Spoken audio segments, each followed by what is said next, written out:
Welcome back dear friends. अपन लोग sampling में 530। देखो अभी का जो करंट सिनेरियो है, अभी जो चालू है, अपन लोगों को मालूम है कि 28 फरवरी तक के अकोला के अंदर संचार बंदी मतलब कर्फ्यू लग गया है कि यहाँ पे अभी क्लासेस हो नहीं सकते। तो 28 फरवरी तक के अब अपन लोगों को मालूम हो गया क्लासेस हो नहीं सकते। आज की तारीख क्या है? सिर्फ आज की तारीख है 16 फरवरी, ठीक है। तो अभी 16 फरवरी से लेकर 28 फरवरी मतलब करीबन करीबन 13 दिन आपके पास में और है जब तक के क्लास चालू नहीं हो सकते। ये मेरा ऑडिट का अगर आप लोग देखेंगे सारे लेक्चर्स, तो ये मेरा 4th वाला चैप्टर है। समझ में आ रहा क्या? ऑडिट के अंदर कितने चैप्टर्स है? टोटल 11, ठीक है। 11 में के 4 चैप्टर्स हो गए, तो और 13 दिन बाकी है। और 13 दिन बाकी है जब तक कि अपने और 1-2 चैप्टर्स हो जाने वाले हैं। एक बात ध्यान में रखो आप लोग, अपना ऑडिट कितना सारा हो रहा है, 28 फरवरी तक के अपना बहुत सारा ऑडिट कंप्लीट हो जाएगा। इसके बाद में जब क्लास चालू होगा तो अपन नो डाउट इसको लेंगे, और लेकिन फिर अपन लोग अपने पास में अकाउंटिंग स्टैंडर्ड्स भी है, इकोनॉमिक्स भी है, ठीक है। मैं अकाउंटिंग स्टैंडर्ड्स यहाँ पे चालू नहीं कर रहा क्योंकि लाइव क्लास में आपको ज्यादा मजा आएगा देखने के लिए, ठीक है। लेकिन अपना जो सिलेबस जो होते जा रहा है, अब आप बोलेंगे सर हम तो आज ज्वाइन हुए, हम तो 2-4 दिन पहले हुआ है, बैच तो 20 दिन से चालू है, 1 महीने से चालू है। बेटा लेक्चर तो सारे अवेलेबल है तेरे पास में, तुम्हारे पास में अगर सारे के सारे लेक्चर्स अवेलेबल है तो आप रुक किसके ले रहे? तो सारे लेक्चर्स देखना चालू करो। और मेरी एक खास बात बताओ कि मैं कोई भी लेक्चर 20-22 मिनट 18 मिनट के ऊपर बनाता नहीं हूँ। समझ में आ रहा क्या? रीजन बिहाइंड इज, आप वो 20 मिनट का शांति से लेक्चर देखो 2 बार, उसके बाद में अपना पैराग्राफ कंप्लीट करो, एक चीज पढ़ लो नोट्स में से, उसके बाद में उसको लिख के निकालो जो भी क्वेश्चंस दिख रहे हैं यहाँ पे। समझ में आ रहा है कि यही तो वे ऑफ लर्निंग है। मैं अगर यहाँ पे 1 घंटे का लेक्चर लूँ ना, आप बंद करके भाग जाएंगे। समझ में आ रहा है कि it could be that much boring. तो बात इसी 20 मिनट का लेक्चर है, हंसते खेलते लेक्चर देखने का और नोट्स पढ़ने का, मॉड्यूल पढ़ने का, क्वेश्चन आंसर्स लिख के देखने के, दैट्स इट। इससे तो ऑडिट के मार्क्स बढ़ने वाले। समझ में आ रहा है कि बाद में कैसा हो जाएगा कि आप बोलोगे सर हमको कॉस्टिंग करने का है, कॉस्टिंग का होमवर्क कितना सारा है, अकाउंट्स का होमवर्क कितना सारा है, बाकी और 10-50 चीजें हैं, हमको थियरी करने में ज्यादा इंटरेस्ट नहीं आता, हमको प्रैक्टिकल करने में ज्यादा इंटरेस्ट आता। तो पहले ही बोल रहा मैं आप लोगों को, मैं पहले ही बता रहा आप लोगों को कि देखो अभी समय है और 13, 14, 15 दिन, मेरे को मालूम है 3-4 मार्च तक के क्लास खुलता नहीं। Looking to the current scenario, जैसे आज तो अकोला में 178 पेशेंट आए हुए, अभी तो बढ़ते जाएगा। शायद 28 मार्च के बाद में बोलेंगे कि और 28 फरवरी के बाद में बोलेंगे कि 30 मार्च तक की और लॉकडाउन है। तो ये लॉकडाउन तो बढ़ने वाला है। पिछली बार तो ऐसा हुआ कि 1-1 महीना बढ़ते पूरी बैच ही ऑनलाइन लेना पड़ी। समझ में आ रहा है कि आप लोगों को? तो looking to the current scenario, आप इसकी आदत डाल लो कि आपको ऑनलाइन ही पढ़ना है। 20 दिन बाद का भी पता नहीं है, तो प्लीज बी अवेयर कि ऑनलाइन लेक्चर से भी आपको शायद करना पड़े 1-8 महीना और। तो इसका मतलब ये नहीं कि अपन छोड़ देते ऑडिट को, इसका मतलब ये है कि बचा कुचा जो बाकी है वो भी पढ़ो और आज से और मन लगा के दुगनी रफ्तार से पढ़ना चालू करो। देखो बाकी लोगों के तो बैचेस चालू भी हो गए, बच्चों ने पढ़ना चालू भी कर दिया। जो लोग लेट ज्वाइन हो रहे हैं, इधर उधर से घूम फिर के आ रहे हैं, उनके लिए मैं I am giving a alert signal कि जो लेक्चर्स हो गए, खुशबू मैडम से कांटेक्ट करो, लेक्चर लो, नोट्स लो, ग्रुप में ऐड होने के बाद में सब चीजें पढ़ना चालू करो। समझ में आ रहा है कि लो? अरे पूछो ना नोट्स किसके पास में, पूछो, मेरा नंबर है आप लोगों के पास में, फोन करो मेरे को एक बार कि सर हमने अभी ज्वाइन हुए, हमने आगे को कैसे करने का। समझ में आ रहा है कि एक फोन तो करो, कम से कम मेरे को आपका चेहरा तो देखने दो, नाम तो सुनने दो, मोबाइल पे बात तो करने दो। तो बात ऐसी है, एक फोन करो मेरे को कि सर हम आज ज्वाइन हुए, हमने आगे कैसे करना। सर हम 10 दिन पहले ज्वाइन हुए थे, हमने सैम्पलिंग छोड़ दिया, ARP पड़े हुए। तो जिसका जो भी कंडीशन है, please I am only a call away, मेरे को एक कॉल करो। I will be first person to help you in any of the situation you are facing currently. समझ में आ रहा क्या? मेरे को एक कॉल करो और अपनी जो भी प्रॉब्लम होगा ऑडिट के अंदर, जो भी बाकी भी प्रॉब्लम होगा, please give a call, I am only a call away. तो once again we are starting with sampling and we are going again 530। अपन लोग 530 के अंदर है ऑडिट सैम्पलिंग।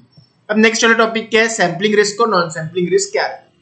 पहली बात आप लोगों को पता है कि रिस्क मतलब क्या? रिस्क मतलब कुछ तो भी बुरा होने के चांसेस, कुछ तो भी बुरा होने की प्रोबेबिलिटी, कुछ तो भी बुरा होने की प्रोबेबिलिटी, कुछ तो भी गलत होने के चांसेस। समझ में आ रहा? तो सैम्पलिंग रिस्क मतलब क्या? कि बात ऐसी है, सैम्पलिंग रिस्क मतलब क्या कि आपने जैसे एक यहाँ पे पॉपुलेशन था, इसके अंदर बहुत सारे परचेसेस के इनवॉइसेस पड़े हुए थे, आपने इसके अंदर सैम्पलिंग किया है। जैसे उसके अंदर क्या हो गया कि ये परचेस का जो इनवॉइस था इसमें गड़बड़ था, ठीक है, ये वाले इनवॉइस के अंदर गड़बड़ था, आपने सैम्पलिंग प्रोसीजर लगाया, आपको सैंपल कौन सी सिलेक्ट करे, आपने ये 2 सैंपल सिलेक्ट करे, ये दो सैंपल चेक किए, ये दो सैंपल में कुछ भी गलती नहीं थी, सब कुछ बराबर था, तो आपने क्या बोला, परचेज भी पूरा के पूरा बराबर है। लेकिन अपन ने सैंपल क्या सिलेक्ट करे, ये दोनों को, समझ में आ रहा ना। अपना क्या हो गया, सैंपलिंग के अंदर वो वाला सैंपल आया ही नहीं, जिसके अंदर गड़बड़ थी वो वाला सैंपल ही अपन ने सिलेक्ट नहीं किया। अपन ने ये दो सैंपल सिलेक्ट किए, इसमें कुछ भी गड़बड़ नहीं थी, इसमें कुछ भी गड़बड़ नहीं थी, तो अपन ने क्या बोला कि हमारा परचेज क्या बताता है, हमारा purchase true and fair view देता है। ठीक है, मतलब क्या हो गया, मैंने सैंपल सिलेक्ट किया लेकिन वो सैंपल के अंदर गलत वाली चीज तो पकड़ में ही नहीं आई। तो क्या हो गया, अगर मैं पूरा चेक करता तो मेरी गलती ध्यान में आती, तो मैं बोलता परचेज सही नहीं है, लेकिन पूरा चेक किया क्या, नहीं, सैंपलिंग किया है, सैंपलिंग में गलती ध्यान में नहीं आई है। इसको क्या बोलते हैं, सैंपलिंग रिस्क। ये रिस्क किसके कारण है, सैंपलिंग किया उसके कारण। पूरा चेक करते रहे तो ट्रू एंड फेयर व्यू नहीं देते थे, सैंपलिंग करते रहे तो ट्रू एंड फेयर व्यू दे रहे, क्योंकि सैंपल वो गलत वाला सिलेक्ट करने में नहीं आया। The risk that auditor's conclusion based on the sample may be different from the conclusion if the entire population was subjected to same audit procedure. जब मैं पूरा चेक करता था, if I wish to check the population completely, फिर क्या होता था, complete checking के अंदर में no true and fair view देता था, no true and fair view नहीं देता था मैं, no true and fair view, गलती है।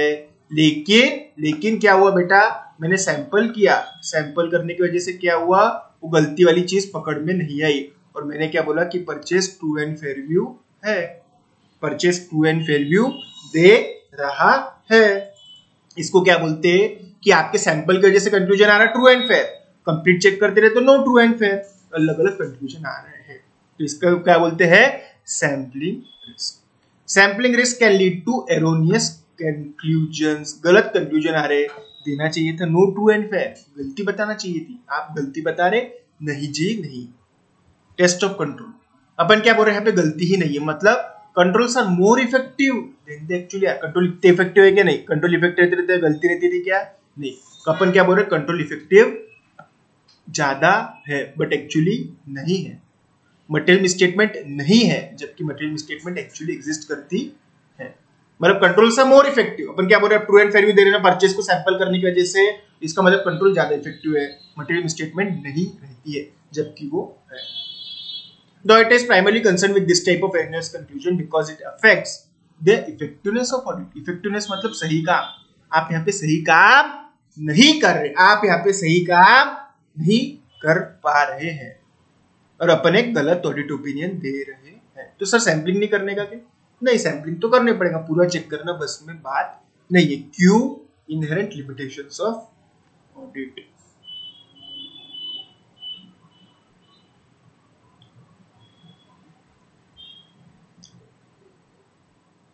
Audit is primarily concerned with this type of erroneous conclusion because it affects the audit effectiveness and is more likely to lead an inappropriate audit opinion.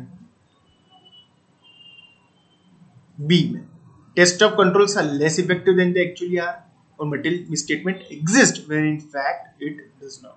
This type of erroneous conclusion affects the audit efficiency and lead to additional work. या फिर कैसा हो जाएगा कभी कभी कि अपन ऐसा opinion देंगे कि इफेक्टिव कम है जबकि वो एक्चुअली इफेक्टिव है, या फिर मिसस्टेटमेंट एग्जिस्ट करती है बट एक्चुअली वो नहीं एग्जिस्ट करती है। ये क्या इफेक्ट करेंगे, एफिशिएंसी। एफिशिएंसी मतलब क्या है कि ये सही तरीका नहीं है, सैंपलिंग करने का सही तरीका नहीं है, आपने गलत तरीके से, ये सब चीजें सही है तो भी आप सैंपल चेक करते करते क्या बोल रहे हैं, गड़बड़ गड़बड़ गड़बड़, एक्चुअली गड़बड़ नहीं थी। ठीक है, ये ज्यादा इंपॉर्टेंट है as compare to this is more important. क्या बोल रहे हैं अपन, control more effective than the actually are, misstatement does not exist when in fact does it does. ये क्या बोलते हैं, इफेक्टिवनेस पे, और ये दूसरा वाला काय के ऊपर है, एफिशिएंसी पे। एफिशिएंसी के अंदर ज्यादा चेक करना पड़ेगा, गड़बड़ निकली तो क्या करते हैं अपन, और दूसरा और दूसरा और दूसरा और चेक करते हैं। ये इफेक्टिवनेस नहीं, ये एफिशिएंसी के लिए है। This is affecting efficiency and this is affecting the effectiveness. Non sampling risk, non sampling risk मतलब क्या, गड़बड़ हो रही है लेकिन सैंपलिंग के कारण नहीं, कोई और कारण, सैंपल नहीं चेक करते आ रहा। जैसे इसका थोड़ा बहुत रिलेशन है इसके साथ में कि सैंपल नहीं करते आ रहा, हमारे जो बच्चे सैंपलिंग करने जाते हैं उनको सैंपलिंग करते नहीं आते, वो करते तो गड़बड़ कर देते, सैंपल के रिजल्ट्स उनको पढ़ते नहीं आते, सैंपल के रिजल्ट्स उनको पॉपुलेशन पे प्रोजेक्ट नहीं करते आते। मतलब क्या, एरोनियस कंक्लूजन दे तो रहे आप, लेकिन सैंपलिंग के कारण नहीं, अदर देन सैंपलिंग के कारण। अलग ही ऑडिट प्रोसीजर कर रहे हैं, जैसे कैश के अंदर सैंपलिंग कर रहे, कैश में सैंपलिंग होता क्या, बैंक बैलेंसेस के अंदर 100 बैंक बैलेंसेस है, तो वहां पे थोड़ी सैंपलिंग होता है। Relying on erroneous information, erroneous conclusion, confirmation.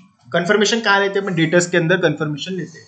जैसे आपको मालूम है, एक की पार्टी वेरीफाई कर रहे हैं, एक इसके अंदर अपने इसमें दिख रहा है कि 1 लाख रुपए देना है, तो आपने एक को पूछना चाहिए लेटर देके, लेकिन एक यहाँ पे किसको पूछना वो भी जरूरी है। हाँ कि जाके चौकीदार को लेटर भेजते गया लेटर कंफर्मेशन के लिए नहीं। तो ये सब बातें भी देखना है। Non sampling risk can not be measured, क्योंकि वो ह्यूमन एरर के वजह से है। ह्यूमन एरर्स तो होने ही वाले हैं, उसको कोई मेजर नहीं कर सकता।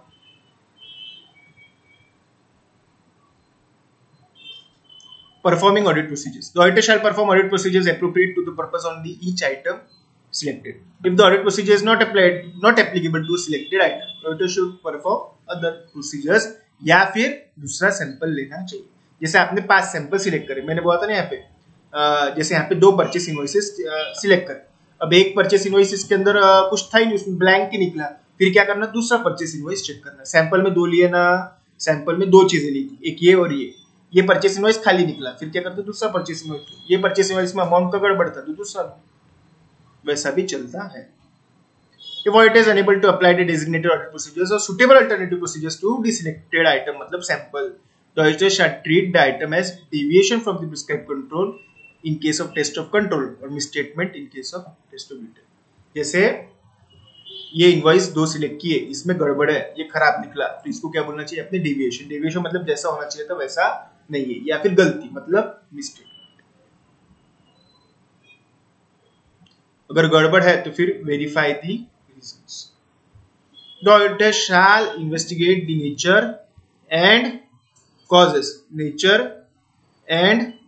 causes of any deviation or misstatement identified and evaluate their possible effect on the purpose of audit procedure and other areas of audit। गड़बड़ है तो क्यों गड़बड़ है, नेचर एंड कॉजेस मतलब क्यों गड़बड़ है, किसके कारण गड़बड़ है, कौन सी गलती है, ये सब बातें आपने देखना चाहिए। In extremely rare circumstances, when the auditor considered a misstatement or deviation in a sample to be anomaly। anomaly मतलब क्या, मतलब misstatement तो है लेकिन वो बाकी कोई भी जगह नहीं है। जनरली अपन क्या बोलते हैं, सैंपल गलत तो अपन बोलते हैं पॉपुलेशन में गलत, लेकिन सैंपल में एक छोटी सी गलती और वो कहीं भी दूसरी जगह नहीं है, तो उसको क्या बोलते हैं अपन, एनोमली। मतलब ऐसी गलती जो और कहीं भी नहीं है, एकलौती एक है, एकलौता एक है। समझ में आ रहा क्या? तो इसका मतलब क्या है कि वो गलती कहीं भी और नहीं है, गलती कहीं भी और नहीं है। एनोमली, एकलौती एक।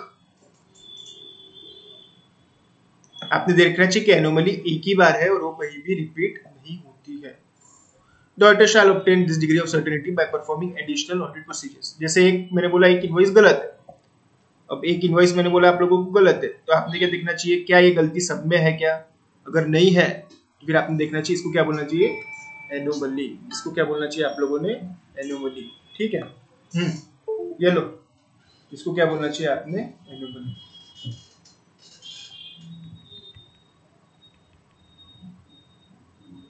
आपने देखना चाहिए कि वो एनोमली बाकी कहीं भी रिप्रेजेंटेटिव होना नहीं चाहिए। प्रोजेक्टिंग द मिसस्टेटमेंट, सैंपल में मिली हुई गलतियां आपको किसके ऊपर प्रोजेक्ट करने का है, पॉपुलेशन के ऊपर।